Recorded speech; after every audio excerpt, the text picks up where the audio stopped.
India से बाहर लगते थे, जैसे कि ईरान या और भी दूसरी कई जगह उस तरह के फूलों को यहाँ पे बनाया जाता था। मेहराबों के भीतरी मोड़ों में कमल की कली के नमूने बनाए जाते थे। दीवारों को भी सरू, चिनार और अन्य वृक्षों तथा फूलदानों से सजाया जाता था। फ्लावर पॉट बनाए जाते थे ज्यादा। भीतरी छत को सजाने के लिए फूलों के अनेक मिश्रित नमूनों को काम में लिया जाता था। इनकी डिजाइनें कपड़ों और गलीचों पर भी बनाई जाती थी, यानी कि जो क्लॉथ होते थे और जो कारपेट होते थे वो डिजाइन उन पे भी बनाए जाते थे।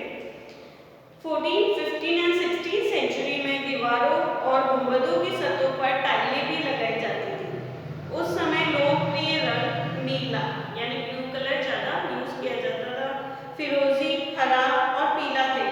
ब्लू, लाइट ब्लू, ग्रीन और येलो इन कलर का ज्यादा यूज किया जाता था। उसके बाद सतही सजावट के लिए खास तौर पर दीवारों के हाशियों के लिए चारखाना या चौपड़ पच्चीकारी की तकनीक का इस्तेमाल किया जाने लगा। कभी-कभी भीतरी दीवारों और चंदोरों पर राजगढ़ मणि यानी रैपिड फ्रेंच का भी यूज किया जाता था। अन्य किस्म की सजावटों में अरेबक्स यानी बेल बूटों के काम, सुलेखन और ऊंचे तथा नीचे उभारदार उत्कीर्ण शामिल थे।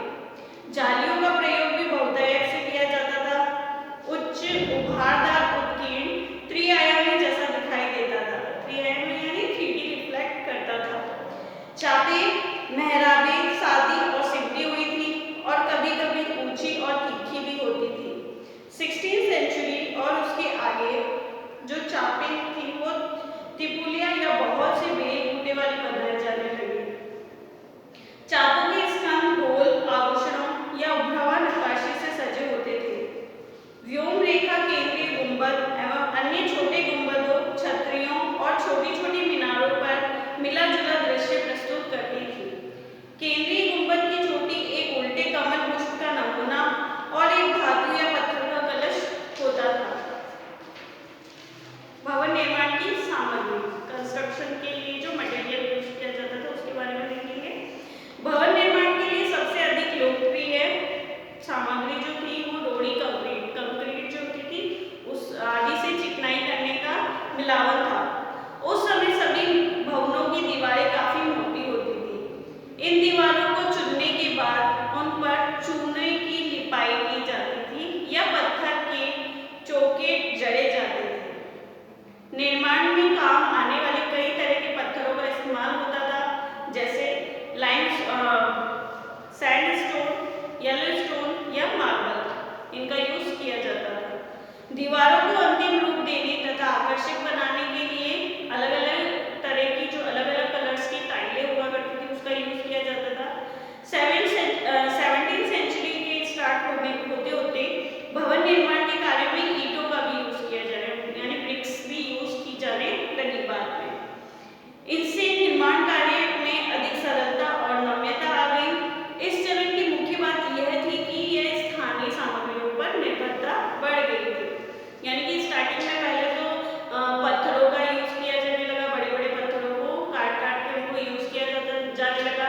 उसके बाद में टाइल्स का यूज किया जाने लगा और 17th सेंचुरी के बाद से मार्बल भी काम में लिया जाने लग गया था। ब्रिक्स यानी ईंटों का भी यूज किया जाने लगा, जिससे बहुत ही जल्दी इमारतें बनने लगी और उसका निर्माण जो था उसके जो बनाने में समय लगता था वो कम लगने लग गया था। किला या दुर्ग यानी कि फोर्ट्स, ऊंची मोटी प्राचीरों, फसीलों व बुर्जों के साथ विशाल दुर्ग किले बनाना मध्यकालीन भारतीय राजाओं तथा राजघरानों की विशेषता थी, क्योंकि ऐसे अभेद्य किलों को अक्सर राजा की शक्ति का प्रतीक माना जाता था। जब ऐसे किलों को आक्रमणकारी सेना द्वारा अपने कब्जे में ले लिया जाता था तो पराजित शासक की संपूर्ण शक्ति और प्रभुसत्ता उससे छिन जाती थी, क्योंकि उसे विजेता राजा के आधिपत्य को स्वीकार करना पड़ता था। इस तरह कई दुर्भेद विशाल और जटिल दुर्ग चित्तौड़, ग्वालियर, देवगिरी और गोलकुंडा में पाए जाते हैं, जिन्हें देखकर दर्शक दंग रह जाते हैं और उसकी कल्पना शक्ति कुंठित पड़ती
बाहरी दीवारों में एक के बाद एक कई घेरे बनाए जाते थे, जैसे कि गोलकुंडा में देखने को मिलता है। इन बाहरी दीवारों को तोड़कर भीतर किले में पहुंचने के लिए शत्रु सेना को स्थान स्थान पर लड़ाई लड़नी होती थी। दौलताबाद के किले में शत्रु को धोखे में डालने के लिए अनेक सामरिक व्यवस्थाएं की गई थी, जैसे उसके प्रवेश द्वार पर दूर दूर तक टेढ़े मेढ़े ढंग से बेहद मजबूती के साथ बनाए गए थे, जिन्हें हाथियों की सहायता से भी तोड़ना मुश्किल हुआ करता था और खोलना आसान नहीं था। यहाँ एक के भीतर एक यानी दो किले बनाए जाते थे, जिसमें दूसरा किला पहले किले की अपेक्षा अधिक ऊंचाई पर बनाया गया था और उस तक पहुंचने के लिए भूल भुलैया को पार करना पड़ता था। और इस भूल भुलैया के लिए भी एक गलत मोड़ शत्रु की सेनाओं को चक्कर में डाल देता था। सैकड़ों फुट नीचे खाई में गिराकर मौत के मुंह पहुंचा दिया जाता था। ग्वालियर का किला इसके लिए अजय माना जाता था, क्योंकि इसकी ऊंची खड़ी ऊंचाई एकदम सपाट थी और उस पर चढ़ना असंभव था। इसे आवास की व्यवस्था के अलावा और भी कई कामों में लिया जाता था।